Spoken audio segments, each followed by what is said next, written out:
सुगस RVNL में कल एक स्ट्रॉन्ग मोमेंटम देखने को मिलता है, लेकिन आज वो मोमेंटम मिसिंग है स्टॉक के अंदर। आखिर आरवीएनएल यहाँ पर रेलवेज को भी अगर आप देखोगे, कंसीडर करो पूरे एक सेक्टर को, रेलवेज को। आरवीएनएल एक रेलवेज का इंपॉर्टेंट स्टॉक है, इंपॉर्टेंट कंपनी है।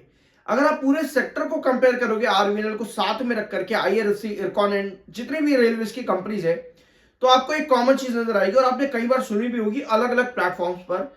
बजट बजट से उम्मीद है, बजट से एलोकेशन ज्यादा आना चाहिए, इतनी सी बात आप लोगों ने सुनी होगी।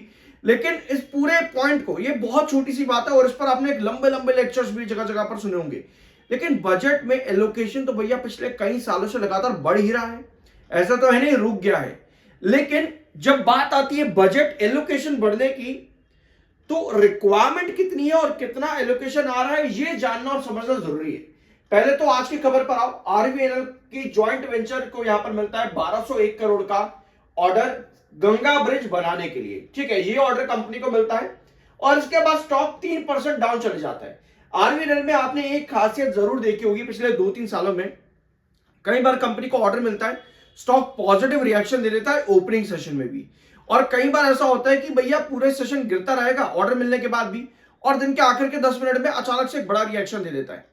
तो ये बहुत कॉमन चीज रहती है आरवीएनएल में। लेकिन हम ब्रेकआउट की बात कर रहे हैं, मतलब कि लॉन्ग टर्म ब्रेकआउट की, तो उसके लिए बजट आप लोगों ने ये चीज सुनी हुई है। लेकिन भैया बजट रुका नहीं है कभी भी।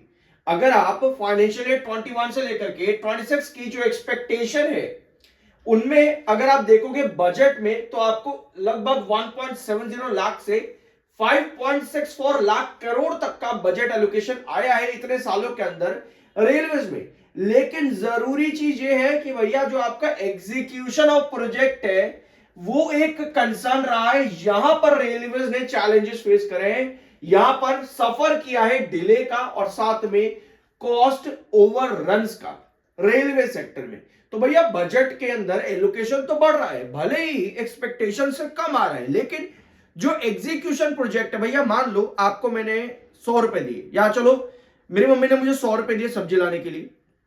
ठीक है, आधा पैसा मैं बीच में खा गया, आधे की सब्जी लेकर के आ गया, और मुझे सब्जी लाने में भी लग गया भाई साहब 2 घंटे मुझे लग गए, इधर से उधर से घूम घाम करके मैं सब्जी ला करके आ गया।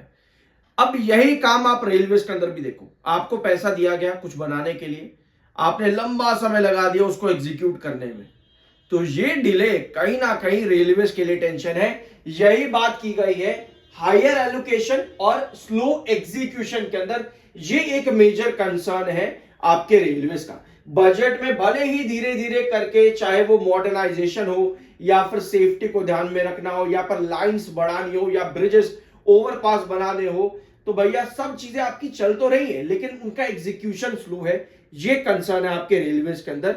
और आपको याद होगा जब आपका इंटरिम बजट आया था इलेक्शन वाले साल के अंदर 2024 में, तो आपको याद होगा जो आपके इंटरिम बजट से पहले वाला बजट था, उसका एलोकेशन का जो एग्जीक्यूशन था, वो सितंबर के महीने तक कितना हुआ था पता है आप लोगों को?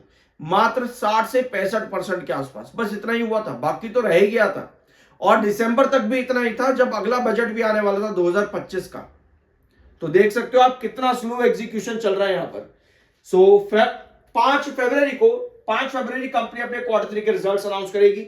एक बार प्री एनालिसिस ले लेते हैं कि कंपनी कैसा परफॉर्मेंस करती है दिसंबर में। लेकिन उसके पहले मेरा एक छोटा सा लालच आप लोगों से, वो ये है कि सब्सक्राइब कर दिया करो। I am NISM 7 certified. ठीक है, ये मेरा एक छोटा सा लालच है, इसको पूरा कर देना। सेल्स रेवेन्यू 2022 में सितंबर 4,909 करोड़, दिसंबर में 5,012 करोड़ कंपनी का रेवेन्यू।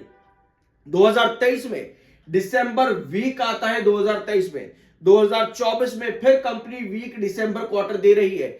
एक बार सिर्फ और सिर्फ 2022 में कंपनी का दिसंबर इन कंपैरिजन विद सितंबर बढ़िया आया है। तो भैया अगर हम यहां पर कंपेयर करें, कंपनी को क्या चाहिए?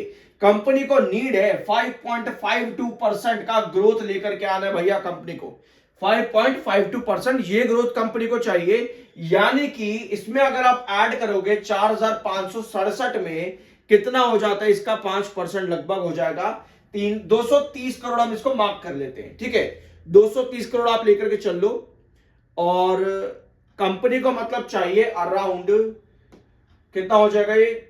600 और 800, 4,800 करोड़ के आसपास का कंपनी का रेवेन्यू आना चाहिए। जो कि भले ही 300 करोड़ नीचे होगा, लेकिन एटलीस्ट अगर हम कंपनी का पास्ट 2 साल देखे, जहां पर दिसंबर में कंपनी वीक रिजल्ट दे रही है स्पेशली रेवेन्यू में, उसको कंपनी इंप्रूव कर जाएगी, यानी कि एटलीस्ट कंपनी 5% का ग्रोथ लाने में कामयाब हो जाएगी। तो अगर इतना रेवेन्यू भी कंपनी जनरेट कर देती है 4800 करोड़ के आसपास का, तो स्टिल कंपनी के लिए एक अचीवमेंट रहेगा, जो कंपनी बैकड्रॉप कर रही है बार बार पिछले 2 सालों से दिसंबर के क्वार्टर के अंदर, स्पेशली रेवेन्यू में। प्रॉफिट में कंपनी के लिए क्या रहेगा, ठीक है, सो एक बार प्रॉफिट भी देख लेते हैं। सो प्रॉफिट में कंपनी को -20% के ऊपर का ग्रोथ चाहिए। साल 2025 के और 2024 के आखिर के कुछ क्वार्टर में कंपनी के लिए बहुत बुरे गए हैं। एक बार यहां पर देखो, ये पूरा ग्राफ देखो आप, यहां पे -35, -27, -13, -4, -40, -20, बहुत बुरा हाल रहा है साल 2025 के सभी क्वार्टर में भी और 2024 के मिड के क्वार्टर्स के बाद में भी। और यही पूरा टाइम फ्रेम है जब स्टॉक में ऑल टाइम हाई से गिरावट देखने को मिली।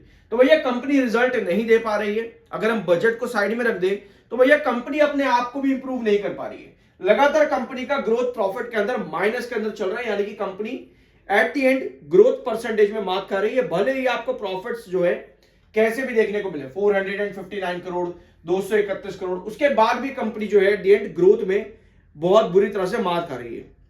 सो ये है कंपनी की पॉसिबिलिटीज क्वार्टर 3 को लेकर के। होल्डिंग पैटर्न पे, सॉरी होल्डिंग पैटर्न नहीं है आपका, ठीक है। सो ये रिक्वायरमेंट है कंपनी से, रेवेन्यू में 5% के ऊपर का कंपनी को ग्रोथ चाहिए। और एक बार होल्डिंग पैटर्न भी यहां पर देख लेते हैं कंपनी का। 72.84% पब्लिक के प्रमोटर के पास में है, एफआईएस के पास 4.97, डीआईएस के पास 6.37, पब्लिक के पास है 15.79। तो एफआईएस और डीआईएस ने दिसंबर के क्वार्टर में बाइंग करी, यानी कि 1 अक्टूबर से लेकर के 31 दिसंबर के बीच में एफआईएस और डीआईएस की होल्डिंग जो है बढ़ी है। सॉरी, डीआईएस की 0.02% कम हुई है और एफआईएस की बढ़ी है और पब्लिक की भी कम हुई है। सो एफआईएस ने खरीदारी करी है आपके दिसंबर क्वार्टर के अंदर। सो सेलिंग 1:2 का रेशियो है। 9 लाख बायर पर लगभग 18 लाख सेलर है आपके आज के दिन। 45.0 का एमएफआई, 54.5 का आपका आरएसआई। और ये है स्टॉक का चार्ट पैटर्न। सब्सक्राइब कर देना अगर अभी तक नहीं किया है तो।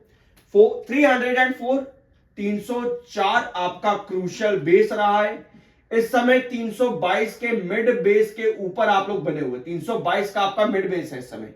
जो आपका मिड रिजेक्शन है 368 का और 386 आपका क्रूशियल रिजेक्शन जोन है। सो इस समय स्टॉक अपने 322 और 368 मिड बेस और मिड रिजेक्शन पॉइंट के बीच में बना हुआ है। तो ये कंडीशन इस समय आरवीएनएल की। बजट के अलावा कंपनी को दिसंबर और आने वाले मार्च क्वार्टर्स के अंदर इंप्रूवमेंट्स दिखाने की जरूरत है। तब हम उम्मीद कर सकते हैं कि वापस से वही मोमेंटम जो 2024 और 23 में कंपनी ने दिखाया वापस से देखने को मिले। आई होप कि इस वीडियो में आपको कुछ नया जानने और सीखने को मिला होगा। मिलता अगले वीडियो में।